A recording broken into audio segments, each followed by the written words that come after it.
Welcome back to Raspo Farmer. This week I have a project that's going to go perfectly with last week's project. So last week's project was a gray flannel dress, sort of a jumper style. And so if you want to see that, you'll have to watch last week's video. But this week I'm making a blouse to go with it, and with other things, but it really goes with this, so I'm really excited. So I've got New Look 6407, and I was going to do the long sleeve version with lace. And I've made the short sleeve version a couple of times, and I really like how that one looks. I've got this fabric. I got 2 yards of it at the thrift store. And I have gotten smart, maybe, finally. And when I bring fabric home, I measure it up, because sometimes they tell you how big it is, and it either shrinks in the wash, or they were wrong, or it's just not, you just don't know how much it is. So I've started labeling how much I have, and then if I have a project in mind, I write the pattern number and the option or notes.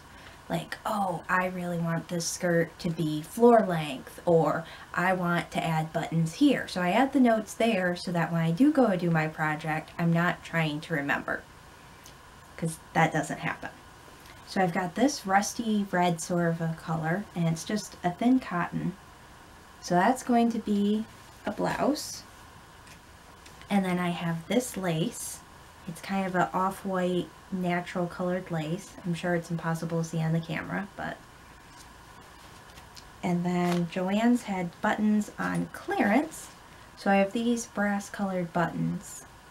And I've got enough to have up the front and a spare.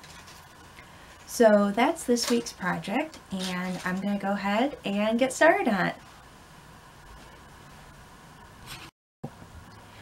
So I got all my pieces laid out, which was an exercise in fudging.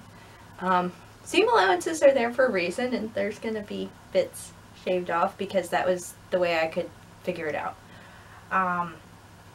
Everything is really tight, and then for the back, even though I am really small and generally wear the smallest size, my shoulders are really broad from working on the farm and having muscles. So things don't want to fit in the shoulders. So I added a 1/2 inch to my back so I have that room, and then I'll just pleat it at the collar so that it's back to being regular size, but my shoulders still have room to swing, because a lot of my shirts, if I'm not careful, I can't do that. Everything else I managed to fit by slicing bits off and fudging, and I do have a bit of fabric left for something, but I was hoping to arrange things so I could have like a nice big swath, but things were just not arranging that way. But I'm gonna get this cut out and see where I'm at for today.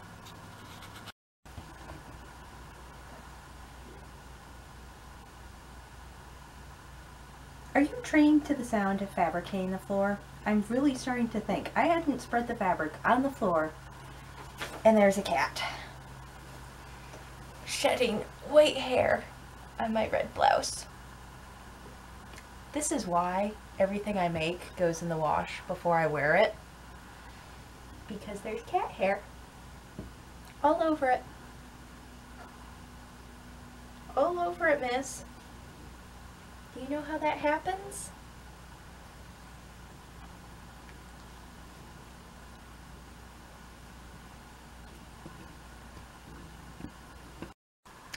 I got the lace all done on the ends of the sleeves. I'm in love with how this looks. I had a little bit of trouble figuring out how to fasten down the lace. I ended up just kind of tacking it down because I just whip stitched.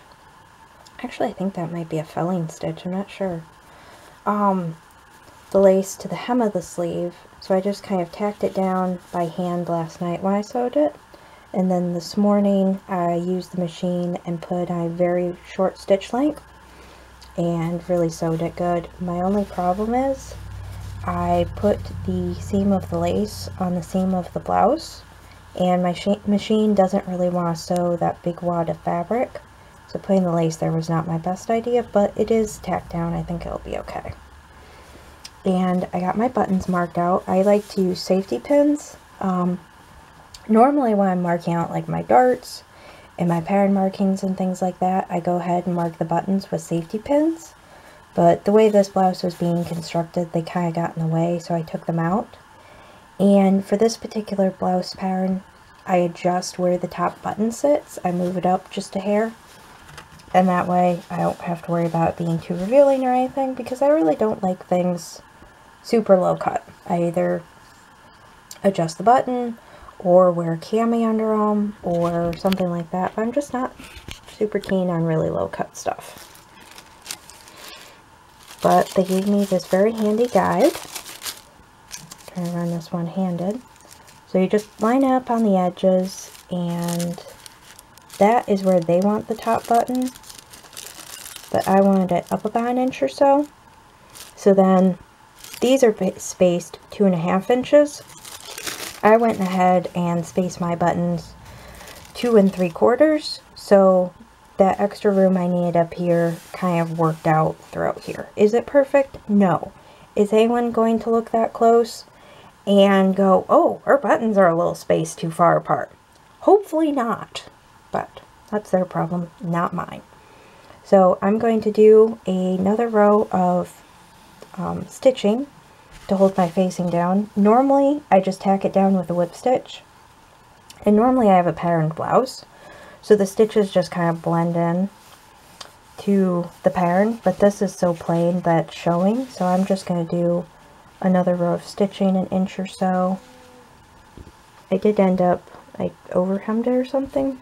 I have this problem some days where my hem and the facing doesn't work out quite right. I'm not sure what I want to do about that. If I want to do anything, or if we're going to call it good enough. I don't know. I think we're going to call it good enough, because I don't really know how to fix that. So we're going to go with good enough, and if you're staring that close, you got other problems. So I'm going to see how far I can make this today before I gotta get other stuff done. So I got the blouse done, and I'm really happy with how it came out and how it fits.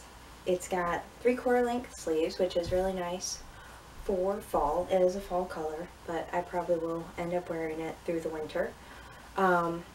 It doesn't have cuffs, which is just something different. Most of my blouses have cuffs of some kind, so it's nice to have something that's a little bit different. I'm really enjoying the lace detail on the cuffs and along the neckline, button front, I don't know, whatever you want to call it. I normally don't go for girly and frilly and ruffly. I like things that are feminine without being over the top much. So the lace detail is really nice just to make it feminine without being too much. The buttons were from Joann's. They were in clearance. I got them a while ago. They were cheap enough that I figured the perfect project would come along. And here it is. I have noticed that Joann's button selection is really dwindling. Slightly better luck at Hobby Lobby, but honestly, still not having great luck anywhere. So I'm really struggling with buttons. One thing I've used before is covered buttons, which is nice if you want them to kind of blend, and if it's a really particular thing that you're just really struggling to find the right buttons for, that's a good option. In the back, and I'm not sure how well this is going to show up on camera, I have my pleat detail, and it's hardly noticeable once I'm wearing it, but that's why I put in to give myself the extra room. From farming, I have a lot more muscles than someone my size, so things tend to bind. I still have a little bit of problems, like here with some things, or just how the sleeves in general fit, but doing something like that is a really easy way to give myself some more elbow room, if you will. But overall, I'm really happy with how it turned out, and kind of wish I had more places to wear it. I just got a job And it is an office job, but dress code is jeans and a t-shirt. So I was kind of hoping for a job where I could dress up more, all the pretty things I've sewn, but they'll sit there and they'll be ready when I have something somewhere pretty to wear them. So I'm looking forward for that day. If you haven't yet, make sure you like and subscribe. I've got another video coming out next week, and for you budget-friendly shoppers, you're gonna want to watch that one.